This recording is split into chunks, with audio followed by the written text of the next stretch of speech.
Hola a todos, vamos a continuar con el desarrollo de las clases por este medio.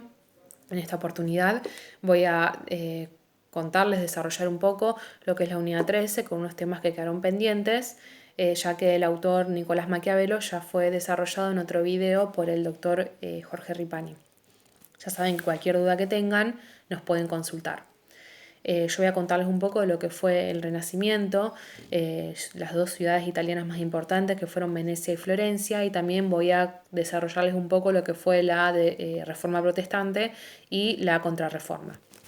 Bueno, comenzamos con lo que fue el Renacimiento. El Renacimiento es un nombre dado a un amplio movimiento cultural que surgió en Europa occidental entre los siglos XV y XVI.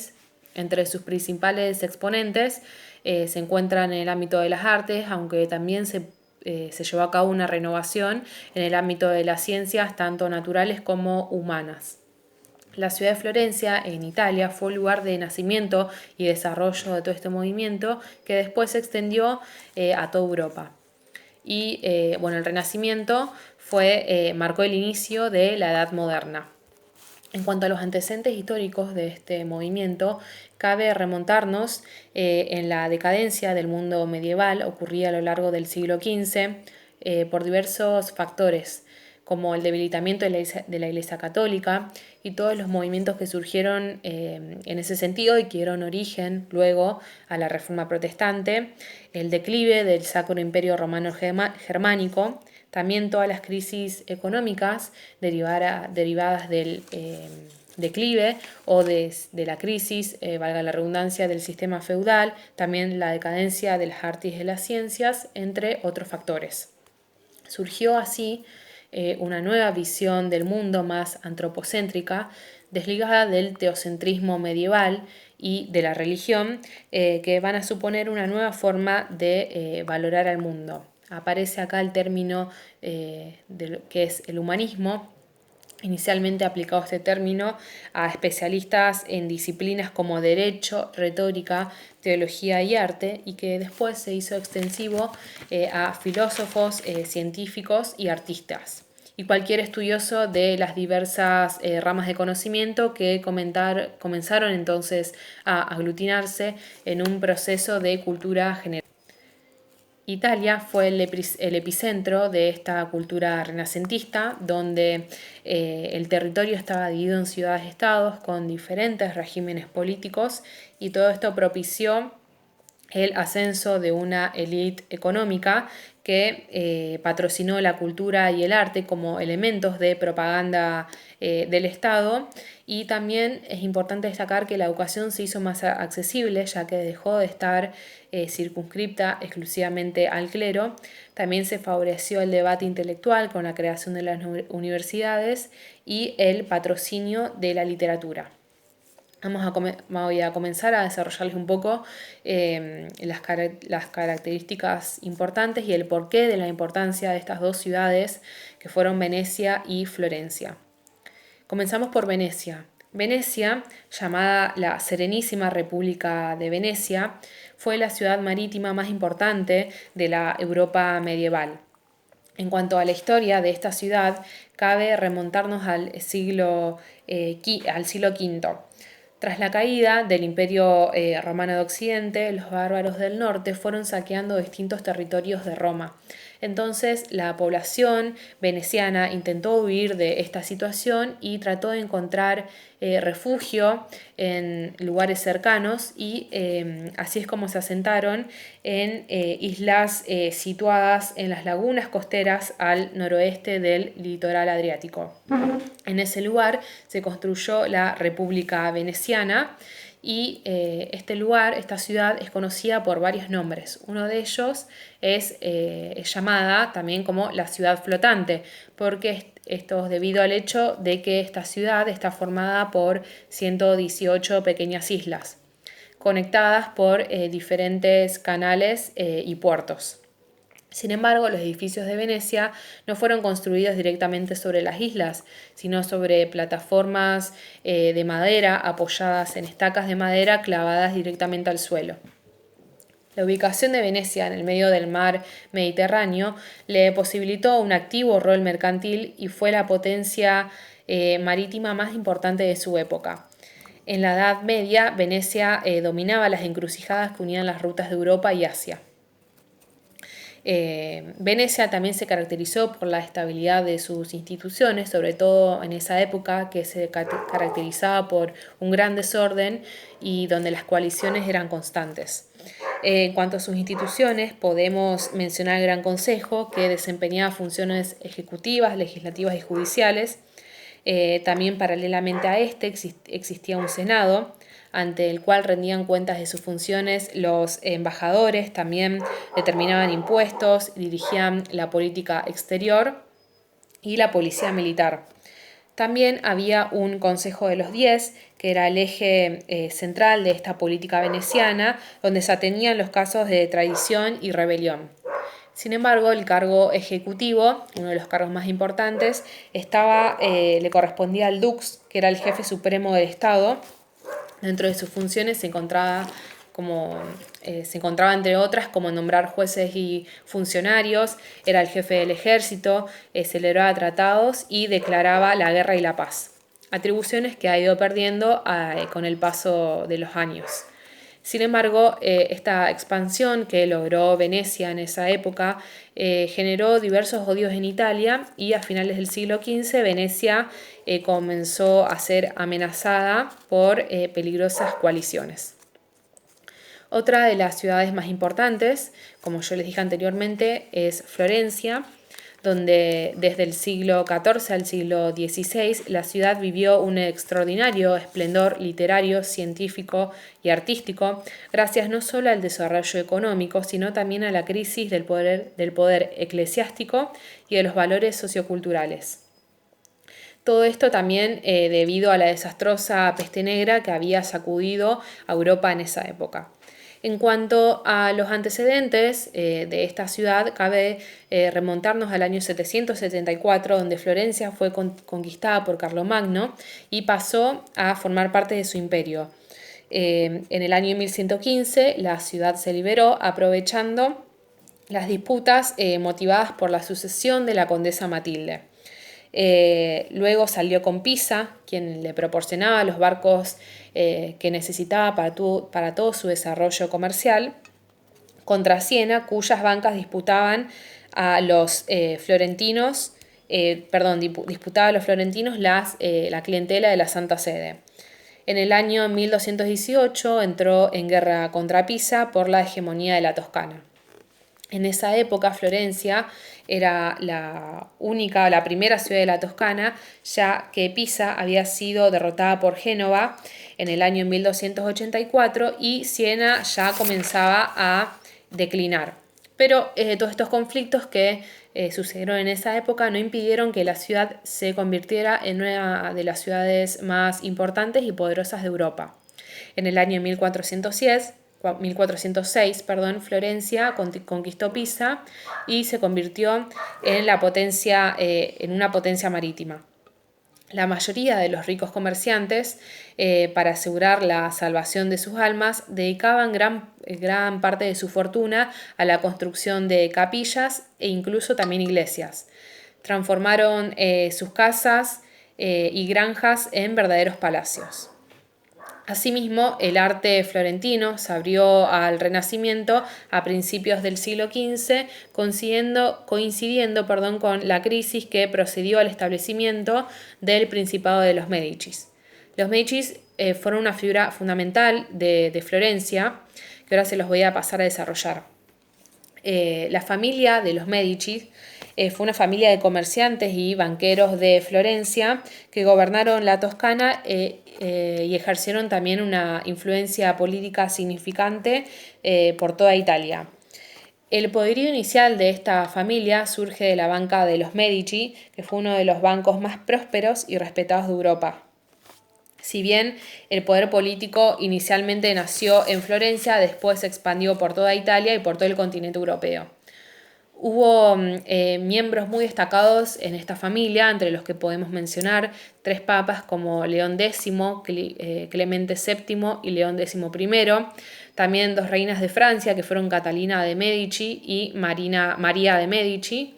Y también hubo numerosos dirigentes florentinos, miembros de las casas reales de Francia e Inglaterra, que sobresalieron por ser mecenas y también por patrocinar a artistas y científicos de su época. Juan de Medici fue el primer banquero de la familia, comenzó su influencia del linaje sobre el gobierno florentino. La rama principal de la familia, conformada por sus descendientes, rigió los destinos de Florencia hasta el asesinato de Alejandro de Medici, que fue el primer duque de Florencia en el año 1537. La familia se dividió en dos ramas a partir de Juan de Medici.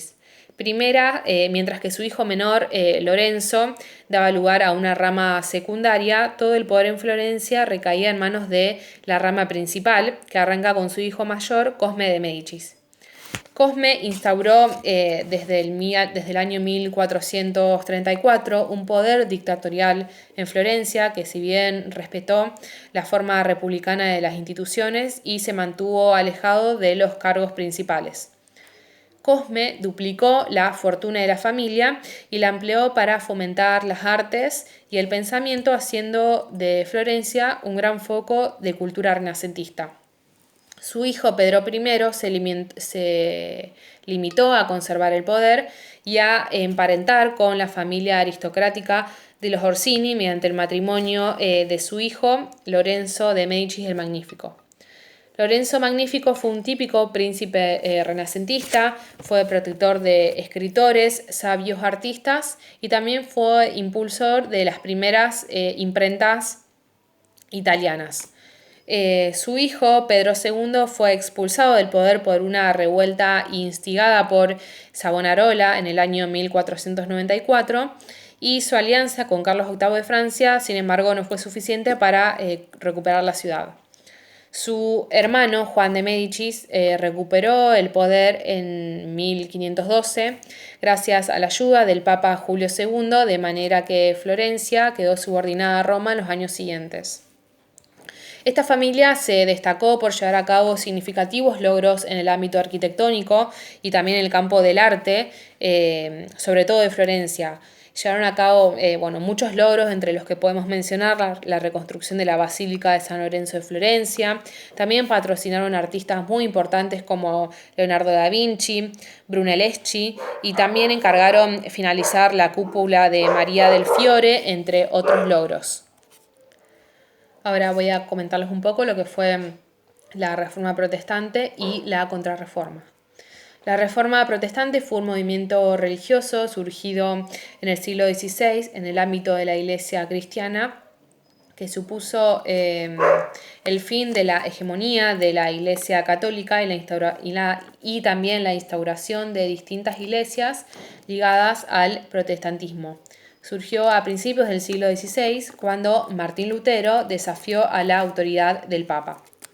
Martín Lutero se decía que era un hombre de una gran inteligencia y que también tenía un carácter difícil, y pasó a la historia como el gran reformador religioso que inició el cisma de la Iglesia occidental y que tantas consecuencias trajo al pensamiento europeo y a la Europa renacentista en esa época. Fue hijo de un minero, profesó como monje de la Orden de San Agustín en 1505.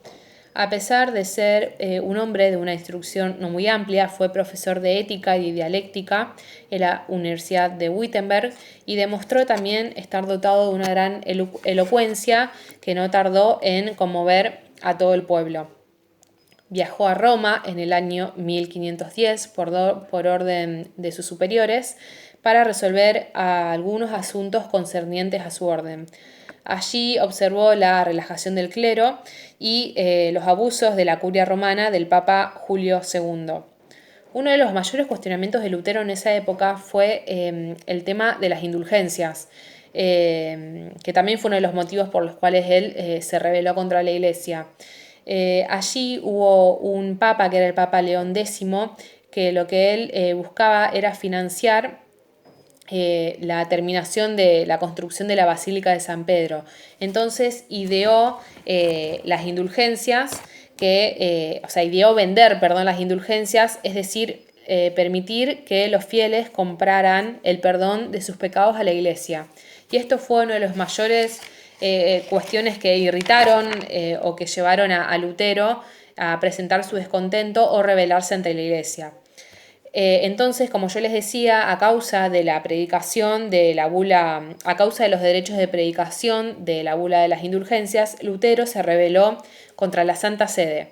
Fue excomulgado tras sus ataques al dogma católico. Sus famosas 95 tesis que clavó en la puerta de la Catedral de Wittenberg le valieron su excomunión. La tesis sobre la bula de las indulgencias, y si bien no fue defendida públicamente, fue propagada con rapidez y dando lugar a diversos polemistas con la intención de defenderla o refutarla.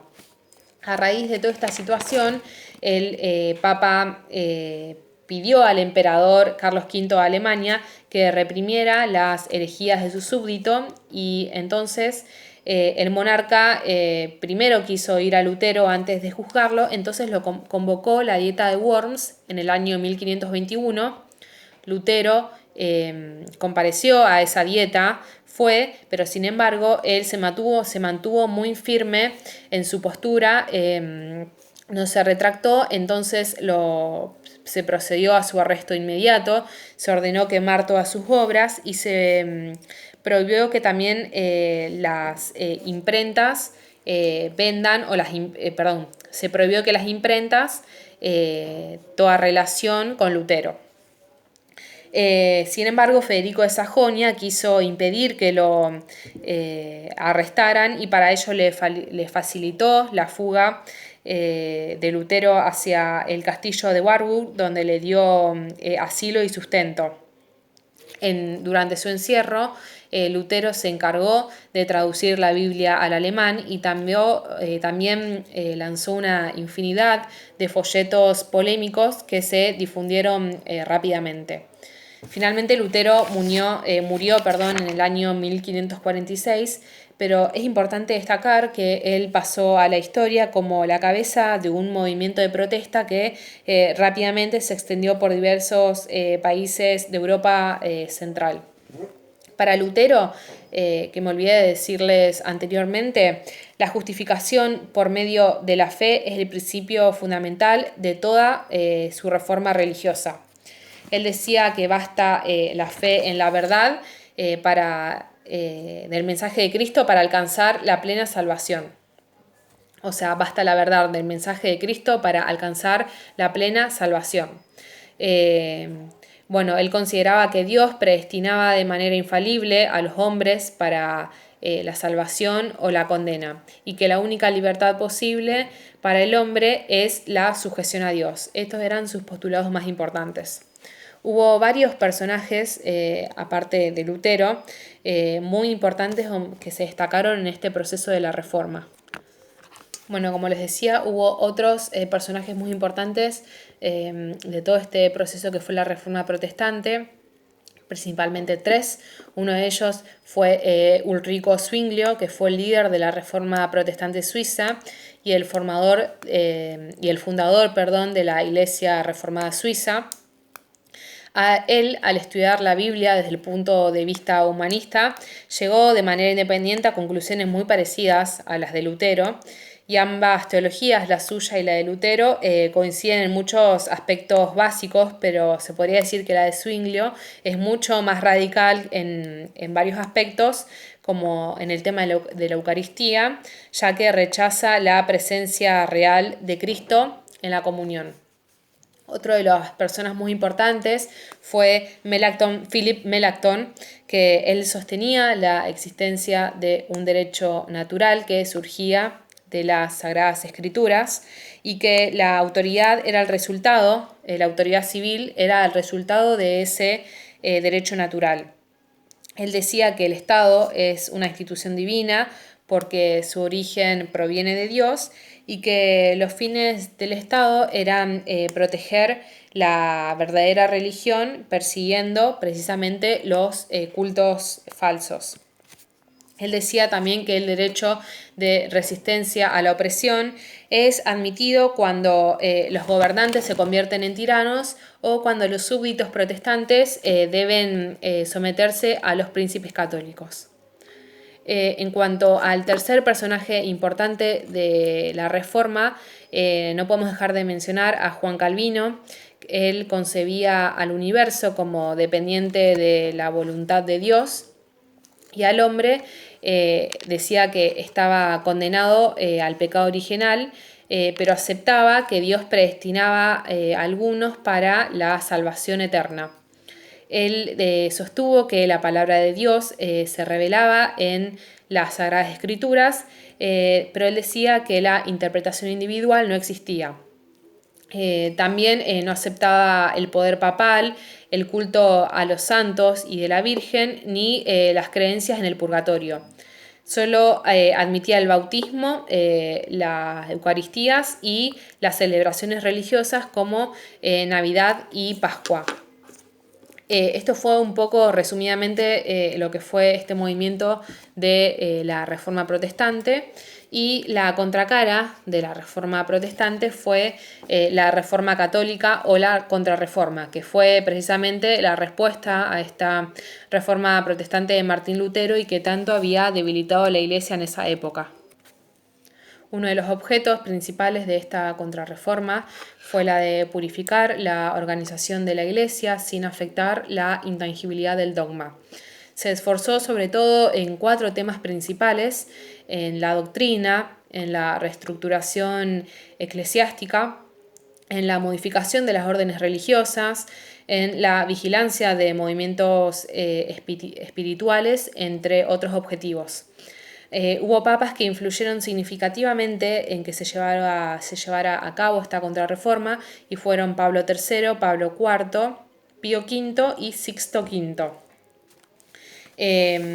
Todo este movimiento comienza en el año 1543, cuando la Iglesia Católica convocó al Concilio de Trento, donde lo que se pretendía era establecer la reanudación del Tribunal del Santo Oficio, la creación de una lista de libros prohibidos por la Iglesia, incentivar también la catequización de la gente del Nuevo Mundo, con la creación también de nuevas órdenes religiosas dedicadas a este objetivo, como la creación de la Compañía de Jesús.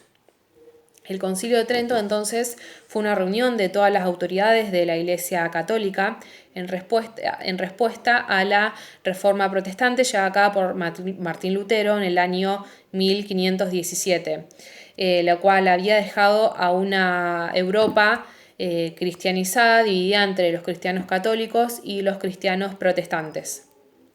Este Concilio de Trento se reunió en el año 1545, fue convocado por Pablo III, fue interrumpido 2 veces y terminó su labor en el año 1563. Resolvió que la fuente de la doctrina católica son el Antiguo Testamento, el Nuevo Testamento y la tradición cristiana. También lo que se resolvió fue la prohibición de la publicación de libros religiosos sin licencia eclesiástica y también el matrimonio de los sacerdotes. Entre otras cosas, se resolvió que se mantienen los 7 sacramentos, se prohíben la venta de indulgencias, también se dispuso la creación de seminarios en las diócesis para la capacitación del clero, y se reconoció al Papa como el jefe supremo de la Iglesia y como autoridad superior de los concilios, entre otras cosas. Sin embargo, en este concilio no pudo alcanzarse la reconciliación de los protestantes y entonces el rompimiento quedó entonces como definitivo. En resumidas cuentas podemos decir que fue un concilio general reunido entre el año 1545 y 1566 en Trento, cerca de los Alpes, que aprobó una serie de decretos doctrinales respecto de los dogmas, la disciplina, el papado y las órdenes religiosas, que permanecieron vigentes hasta que se reunió el siguiente concilio más de 3 siglos después. Podemos decir que hacia 1560 más de 2/3 de Europa prestaba de nuevo obediencia a la Iglesia de Roma. La Reforma protestante en su conjunto solo conservó su influencia, sin embargo, en el norte. Para continuar con el desarrollo de esta contrarreforma, también es importante destacar lo que fue, contarles un poco lo que fue la Compañía de Jesús, que es el resultado de la acción de San Ignacio de Loyola, quien se dedicó a lecturas espirituales que lo impregnaron de fe y lo llevaron a convertirse en un soldado de Cristo. Él viajó a Roma y a Jerusalén y a París y formó un núcleo de adictos que constituyeron el comienzo de lo que fue esta Compañía de Jesús. Esta fue fundada oficialmente en el año 1540 Ignacio de Loyola, como yo les dije, fue elegido su general. Esta Compañía de Jesús tiene una organización militar y ha renunciado a perpetuidad a toda dignidad eclesiástica. Esta compañía se convirtió entonces en un firme soporte de la Iglesia de la Contrarreforma y de su seno salieron los tres máximos exponentes de la Iglesia, de la doctrina católica, del siglo XVI, que fueron Juan de Mariana, Suárez y Belamino. Voy a comentarles muy brevemente las posturas de estas tres personas. Comenzamos con Juan de Mariana, que es un expositor de la opinión jesuítica en materia política. Fue autor de una obra denominada Del Rey y de la Institución Real, del Rey y de la Institución Real, así se denominaba su obra. En ella sigue la clasificación de Aristóteles de las formas de gobierno y prefiere de todas ellas a la monarquía. Considera que el hombre es un ser sociable por naturaleza, que no puede vivir aislado. Y también entre sus posturas podemos mencionar que él condenaba a la tiranía y justificaba al tiranicidio. Decía que el poder real está subordinado al poder del pueblo, del que deriva, y cuyo consentimiento es necesario para la formulación y para la aplicación de las leyes. El otro autor es Suárez, es el más importante de los escritores jesuitas. Fue autor de una obra denominada Tratado de las Leyes y del Dios del Legislador. Tratado de las Leyes y del Dios Legislador, así se llamaba su obra. Allí distingue entre la ley natural y la ley positiva. Decía que la ley natural es la ley eterna que reposa en la naturaleza de las cosas y en la voluntad de Dios. Por otro lado, decía que la ley positiva es la ley humana que encierra un acto de voluntad, y dentro de la ley positiva ubica el derecho de gentes formado por las costumbres establecidas entre las relaciones entre los estados, por lo que se considera a Suárez como uno de los exponentes o como uno de los precursores en realidad del derecho internacional. Él dice que la soberanía pertenece originariamente al pueblo, que lo recibe de Dios y que existe un pacto entre la comunidad y el gobernante que es obligatorio para ambos, porque la comunidad en principio no puede quitarle los poderes que fueron conferidos al gobernante y éste no puede violar tampoco las condiciones del pacto. Si lo hiciera, se convertiría en un tirano y ello también autorizaría al pueblo a reasumir la soberanía. Tampoco admite la doctrina que considera necesaria la previa aceptación o examen por el pueblo de las leyes, porque dice que en principio esta es obligatoria y que solo puede ser desobedecida en 3 ocasiones: cuando es injusta, cuando es extremadamente dura y cuando la mayoría del pueblo ha dejado de obedecerla.